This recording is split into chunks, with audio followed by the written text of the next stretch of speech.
You are in the middle of disappearing. Not all at once. Slowly. A little more each morning when you look in the mirror and feel nothing looking back. The person staring at you is familiar but distant, like someone you used to know very well. And the gap between who you are and who you feel yourself to be is getting wider, not smaller. You still answer messages. You still smile at the right moments. You still show up. But something inside you stopped trusting itself. There is a quiet exhaustion underneath everything you do, not from working too hard but from pretending too long. And the worst part is, you don't even know exactly when it happened. It crept in. And you let it because no one ever told you there was another way. You keep giving. You keep adjusting. You keep making yourself smaller so others can feel comfortable around you. You soften your voice. You shrink your needs. You apologize for existing in spaces that were always yours to take. And every time you do it, every single time, you betray the one person who was always there. The one person who never left. Yourself. That hollow feeling you get after doing everything right, that is not weakness. That exhaustion that sleep will not fix, that is not laziness. That numbness that settles in your chest on a Sunday evening when nothing is technically wrong, that is the sound of a self that has been denied for too long. A self that is running out of patience. A self that is beginning to make noise. This video is not motivation. It is not a list of tips. It is not here to make you feel temporarily better before the world makes you feel permanently the same. This is a mirror. And what it shows you, most people will spend their entire lives refusing to look at. If you are still here, if something in you said stay, then you already know why. Let us be honest about something first. Before anything else, you have been trying. That is not the problem. You have been trying harder than most people will ever admit they need to. You have been reading, reflecting, adjusting, improving, reaching. And still you come back to the same place. Still you feel the same weight. And the cruelest thought of all arrives quietly in the dark. Maybe the problem is me. It is not you. But you were taught that it was. You were taught that being good means being available. That love means sacrifice without limit.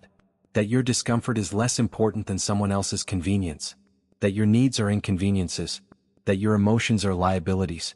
And you believed it, not because you were weak, but because you were taught it before you were old enough to question who was doing the teaching and what they needed from you. The systems you grew up inside, family, school, religion, culture, many of them needed you compliant. Not whole. Not powerful. Not fully yourself. Compliant. A compliant person does not ask hard questions. A compliant person does not take up space.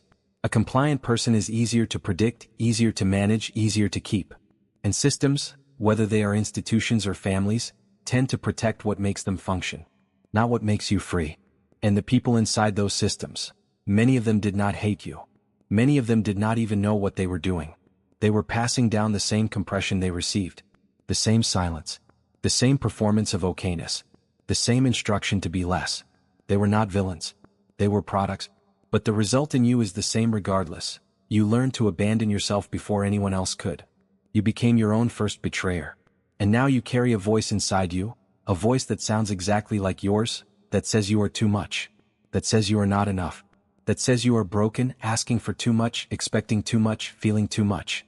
That voice runs constantly. It is the background frequency of your entire inner life. But here is what you were never supposed to find out. That voice is not yours. It was installed by people who needed you smaller than you are. That voice has made you doubt every good thing about yourself. It has made you apologize for your needs as though needs were crimes. It has made you feel guilty for healing, selfish for resting, arrogant for believing you were worth more than you were getting. It has kept you loyal to people and situations that were slowly taking everything while offering very little. It has been doing its job. The job it was built to do. Keeping you manageable. But here is what they never told you. Healing is not something that happens to you when the right circumstances finally arrive. It is not waiting on the other side of the right relationship or the right job or the right medication or the right moment. Healing is something you choose. Actively, repeatedly, with intention. And the most powerful place that choice is made is in the words you use when you speak to yourself. The way you speak to yourself is either a cage or a key. It is either closing you in tighter with every passing year or it is the very mechanism of your release.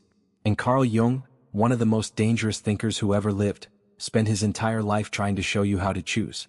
The world tried to make him respectable. He refused. What he left behind was not a theory. It was a map out. Carl Jung was not a therapist in the comfortable modern sense of the word. He was not interested in making you feel better about a life that was slowly diminishing you.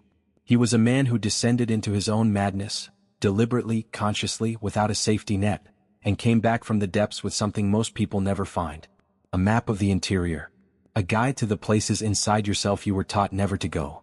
He called the abandoned parts of yourself the shadow. The pieces of you that were rejected, punished, shamed, or simply inconvenient, pushed into the dark corners of your psyche where they could not embarrass you publicly. Your anger, your grief, your hunger to be seen, your capacity for power, all of it driven underground. And he said something the institutions of his time and ours tried very hard not to amplify, because what he said transfers power back to you. He said this, and he meant every word of it. Until you make the unconscious conscious, it will direct your life and you will call it fate. Read that again, slowly. Because what it means is this: the suffering you believe is happening to you, the patterns you cannot explain, the loops you cannot escape, the life that feels like it is running on rails you never chose, all of it is being directed by the parts of yourself you have never faced. The unconscious does not ask for your permission. It simply drives. What you call bad luck, Jung calls an unexamined pattern. What you call fate, Jung calls a script written in the dark. What you say when you ask yourself, why does this keep happening to me? Jung answers, because the part of you that keeps creating this has never been spoken to, has never been heard, has never been brought into the light where you could actually see it, name it, and choose something different. But the moment you begin to speak to yourself with awareness, the moment the private language changes, the story changes.